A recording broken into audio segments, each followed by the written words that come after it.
up on Fulton Today, South Fulton mayors joined Fulton's DA to gang up on those threatening their cities. We'll explain.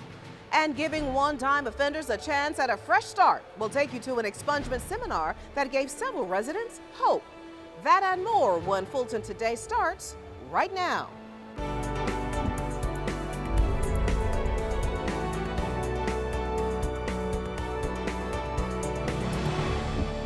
Welcome to Fulton Today, everybody. I'm Shania Chavis-Rucker. The Fulton County District Attorney gets the help from a number of mayors as he rolls out a full legal arsenal to help address some of the crime and gang issues in some areas in the county. FGTV's Priscilla Ortega has our story. Those mayors gathered with law enforcement and members of the district attorney's office because they all agree it will take a team effort to solve this area's gang problem. Now, while this new gang initiative is just starting, organizers say they already have ideas for solutions and prevention.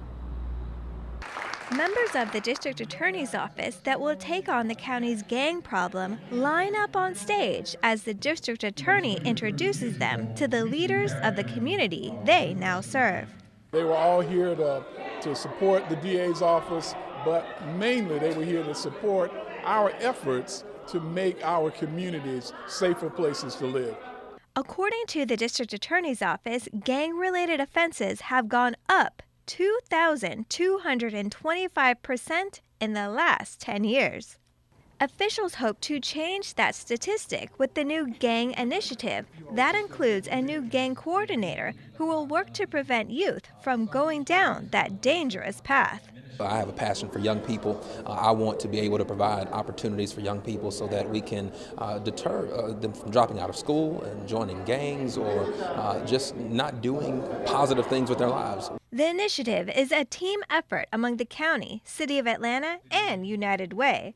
Pastor Kevin Murrell will work with the district attorney's office, including the new South Fulton community prosecutor and gang unit director, who already have ideas for gang prevention. I think we need to set up programs as well as some community sponsorships with the schools because a lot of gang members start off very young. People will be surprised as young as 10 to 12 years old. And by the time they get to be about 15 or 16, it's more challenging to reverse that path. And I really want to have a leadership institute to show those who are on the right path and to kind of gather some who might not see that they can be something other than what they see in their community. This initiative already has the support of mayors who want to clear the streets of gang members and the crime they bring. Reporting from South Fulton, I'm Priscilla Ortega for FGTV. Thank you very much, Priscilla. Meanwhile, the county continues its process of developing and implementing reform in its own criminal justice system. The motion to approve that passes 6 yeas, 0 nays. Commissioners approved $2.5 million for a groundbreaking criminal justice reinvestment initiative that will reduce the jail's population and recidivism, along with streamline the court process. In addition, a newly chartered Justice Coordinating Committee has been created to ensure that cases are processed in a timely manner. Defendant, convicted criminals are both held accountable and have a low rate of new offenses, appropriate help for the mentally ill, fair treatment for all who interact with the justice system, and continued support of the reinvestment initiative with the money saved. We are finally at the table together and we're looking at the system and working in a collaborative way as opposed to focusing specifically on what your respective agency or court needs, but overall, how can we work together, share the resources for the good of the county and the citizens that we serve. The Criminal Justice Reinvestment Initiative continues to see progress. In the past 10 years, the jail's average daily population has dropped nearly 20%. And speaking of improvements in the Justice Center, jury duty responses in Fulton County have gone from 20% to 80%. Elected and appointed officials celebrated that fact when they recently unveiled the county's new jury assembly room at a ribbon-cutting ceremony on the 7th floor of the Justice Center Tower. The new larger space is an upgrade from the windowless space where prospective jurors once gathered. We've gone from a dark room where people were not so excited about coming in to this beautiful space where people are excited and happy when they come in. New features such as a business center, improved Wi-Fi connection, quick charging stations for mobile devices, and privacy rooms for nursing mothers are just some of the numerous upgrades. We have some great potential jurors in Fulton County, and when they all assemble here at the beginning of their service, this room hopefully is a place for them to be comfortable, to get oriented, to learn about their responsibilities and what's to be expected over the next few days, and to welcome them to this important civic duty, which is jury service. Moving forward, we just want to change the jury, the stigmatism behind such a negative thought about jury process. A wonderful process. Once you come and actually go through the process and have our wonderful customer service, you'll change your mind about jury service, and we'll be glad when you get that jury summons in the mail. Preliminary plans to remodel the jury assembly room were conceived in 2013 to improve the juror experience. Dozens of residents hear how they can get their criminal records expunged. Fulton leaders and law enforcement officials host a summit to give these nonviolent offenders a chance at a clean slate. FGTV's Felicia Church has our story. And so we want you to be as productive and as integrated in our society as you possibly can. The old saying, you never get a second chance to make a first impression, does not apply to this group of people. Due to a prior arrest, they're looking for a first chance to make a first impression. But thanks to the county's first ever Records Restriction Expungement Summit, sponsored by Commission Chairman John Eves and Ebenezer Baptist Church Senior Pastor Dr. Raphael Warnock, these residents now have the chance to clean their name and remove the barriers that hinder finding employment or a home. Chairman Eves got the idea after a visit to Chicago's Cook County 2 years ago and thought if they can do it, why can't we? They've been very, very aggressive about expungement. And I said, if they can do it in Chicago, let's do it here in Atlanta and Fulton County. And so got the wonderful support of my colleagues in the Justice Department area. And so we got it. So I'm very excited. To be eligible for expungement, there must have been an arrest but no conviction of a felony or misdemeanor, must have a valid ID, and the arresting agency can only be the Fulton County Sheriff's Office, Fulton County Police, or City of Atlanta Police. If East Point arrested you, if College Park arrested you, if Union City or Hakeville or Roswell arrested you, we cannot assist you on October 1st. If eligibility requirements are met, a registration form must be filled out on site at the next education event on September 15th at the Martin Luther King Senior Community Resources Complex, and attend the summit on Saturday, October 1st to complete the expungement process. This process will benefit everybody on all levels. It benefits the citizens because you can't, some people can't get a decent house, some people can't get a decent job. This will allow them to do these things, and so the other means that they've been, robbing and stealing, or maybe things that they've been doing because they couldn't get a job, it goes away. For FGTV, this is Felicia Church reporting. Thank you very much, Felicia. Well, some firefighter recruiters look to prevent the boom from coming into their own training experience. As a part of their live fire pressurized container training, the 17 recruits, along with instructors for safety, divide into groups of 4 to contain a large liquid propane tank that is on fire. To achieve their goal, they cool the tank with streams of water that allow them to get closer. A recruit then shuts off the fuel valve, which then will put out the fire. It's just something that it's a well needed to know class, and something that's much needed on my head and on my brain, as well as all the recruits that come through here. You have to always resort back to your training and remember how you approached it dry. Just be cautious. The training is held in the evening so that the students can see fire behavior better. Reading fire and understanding its dynamics and development is another important aspect of their recruit training. And we do it like this tonight to give them that feel of fire without really the heat and smoke, so that they'll know a little bit more about what they're going to expect next week when we spend all week at the burn building doing interior fire attack, where they will be exposed to extreme heat, extreme smoke, and the extreme conditions that they'll fight every day that they fight a fire. After completion, the students received a state certificate for pressurized container fire control. And still to come, some very generous friends give a very generous donation to their local library branch. We'll tell you all about it in our district by district coverage next.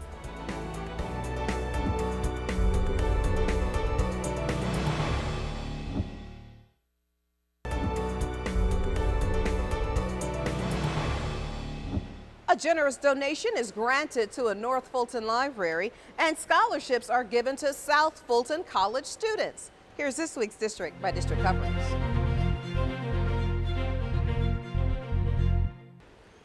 We begin with Chairman John Eves, who joined Atlanta leaders in applauding law enforcement in Atlanta and Fulton County. The at-large commissioner attended the Buckhead Business Association's annual luncheon, where the organization honors public safety officials in the community. He extended thanks to the association and to the men and women who put the community's safety first. I also want to acknowledge the Sheriff's Department and the District Attorney in terms of what they both do collectively and individually in terms of public safety in our communities. The Buckhead Business Association brings together leadership that unites all aspects of business, government, and community in the interest of a vital, greater Buckhead community.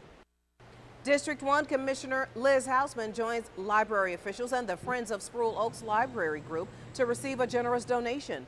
Veolia Waters donated $4,500 to the nonprofit to help with additional programs for the Friends group. One of the things that we want to do is support education of kids, especially in the environmental field. So that check this morning is a part of checks that we've given before, and it is totally for them to buy books to help people with the environment and to help kids go into engineering and science. We try our best to make sure that the library has what they can need for the local community and the children, especially the children. And that's why we always support them as our good corporate company and our neighbor. This is one of the many donations made to the Friends group for the library.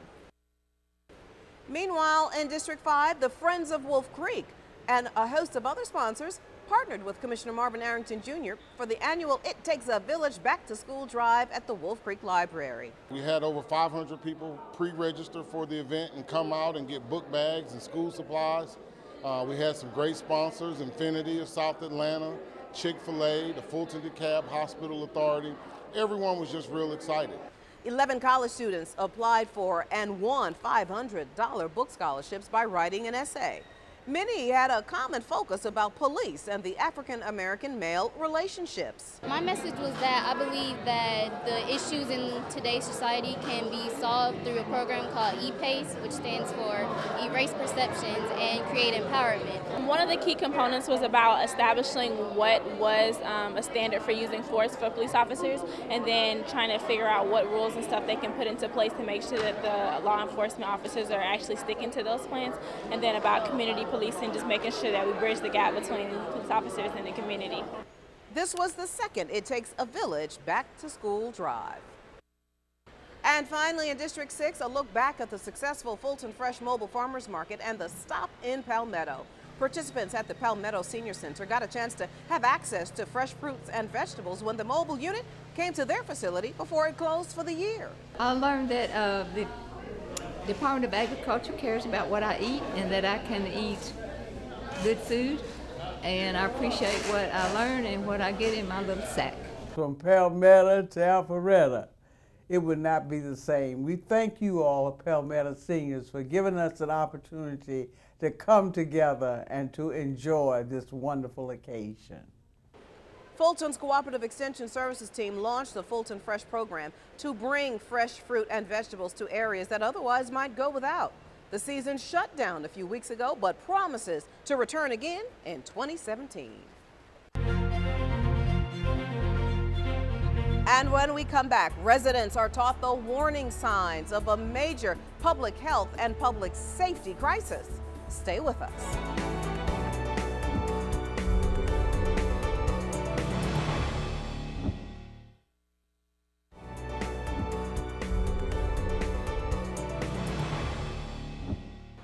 Residents are getting the tools to help fight a major public health and public safety crisis here in Fulton County. During a human trafficking 101 seminar, some residents learned the risk factors so that they can share the warning signs with their own communities.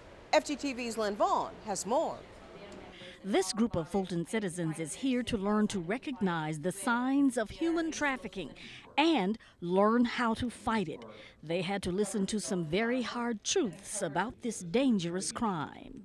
This has been, I wasn't prepared for it. But it's been invaluable.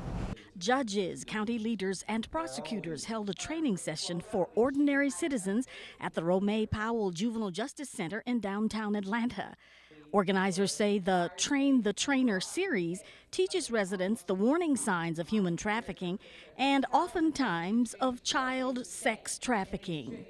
What may look like adult prostitution is very often a child being commercially sexually exploited. According to the FBI, Atlanta is among 14 cities that have the highest incidence of prostituted children. And the Shapiro Research Group says about 7,200 men in Georgia purchase sex with a minor each month. That's why prosecutors say they're not just arresting the pimps, but the so-called Johns as well. In Georgia, we're also really going after the buyers, so I want them to know, don't come here and purchase anyone for sex because we will prosecute that and you are very likely buying a child and committing human trafficking. An older male out with a younger female who doesn't make eye contact with him or who has bruises are just a couple of the signs a child may be the victim of trafficking.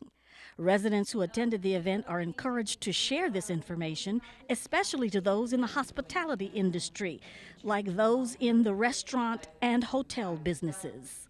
The biggest takeaway for me today is to make sure that as many people I know are aware of this as possible and build an action plan around it. More Train the Trainer sessions are scheduled in the near future.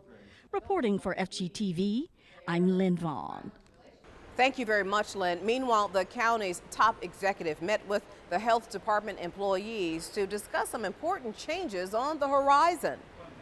County Manager Dick Anderson took his road trip tour to the Government Center's Assembly Hall to meet with all health and behavioral health employees. Mr. Anderson and Health Director Kathleen Toomey say keeping an open dialogue with employees is important for maintaining customer service. We can only achieve what we want to achieve for citizens with engaged employees. And this is a hugely important part, I think, of having engaged employees, for them to be able to ask us questions, for us to be able to set the context for them, talk about the decision-making process with the Board of Commissioners, and have a good exchange where we both walk away with better understanding of both what's important to employees, what we're trying to accomplish, and in the end, what really matters to citizens. So it was really a terrific opportunity for me as well as staff to have that kind of time with the top leadership of the county, to have them reflect on the work that we do and how it's going to improve over the next months to years.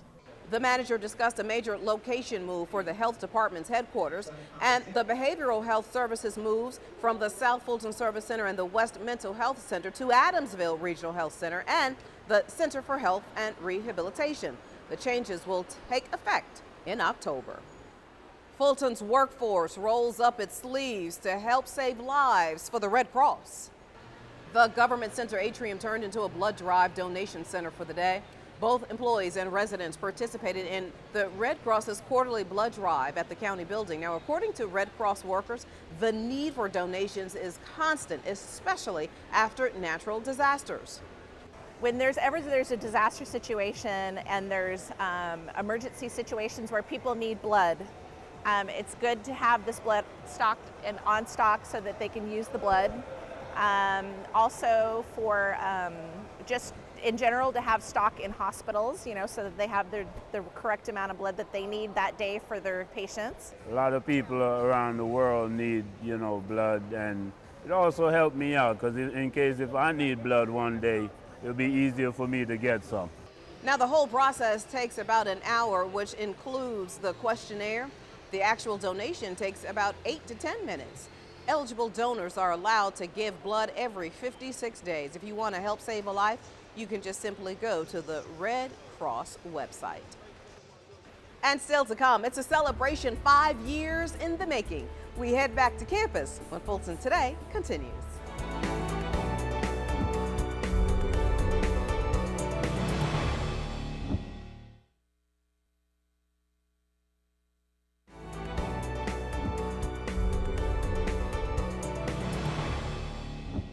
Library employees and their patrons are celebrating the 5th anniversary of eCampus.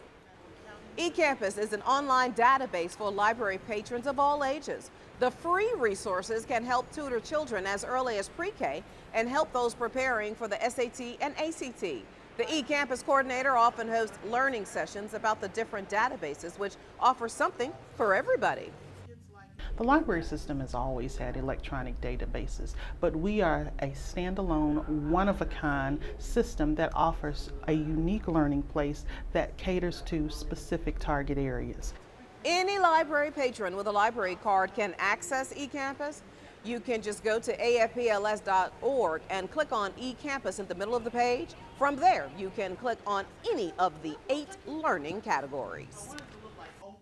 And finally, a particular kind of checkout at your local library can also give you access to check out Zoo Atlanta. Adults with a valid library card may check out the Zoo Pass at any of the 33 branches of the Atlanta Fulton Public Library System, excluding the Auburn Avenue Research Branch. Here's how it works. When a library patron checks out the Zoo Atlanta DVD from the library, once they return the DVD, a library staff member will issue a return receipt. That receipt, along with their library card, grants access to Zoo Atlanta for free entry. Every patron is allowed to check the pass out once a year. That's once per family, per household. It's really just one time. We want to be able to have as many people take advantage of this great opportunity as possible every year. But you are able to check it out every year. So if you want to come back the next year and do it again, you certainly can. And that's for up to a family of 4. Again, that's 2 adults, 2 children on every pass. The Zoo Pass must be used within 7 days of the date on the pass. 1 Zoo Pass will be available for checkout per branch. And before we go, our reminder that we'd like to connect with you online. Check us out anytime on Facebook, Twitter, Instagram, and anytime on our YouTube channel. Well, that does it for this edition of Fulton Today. Thank you so much for watching. Join us each week for news around and about Fulton County.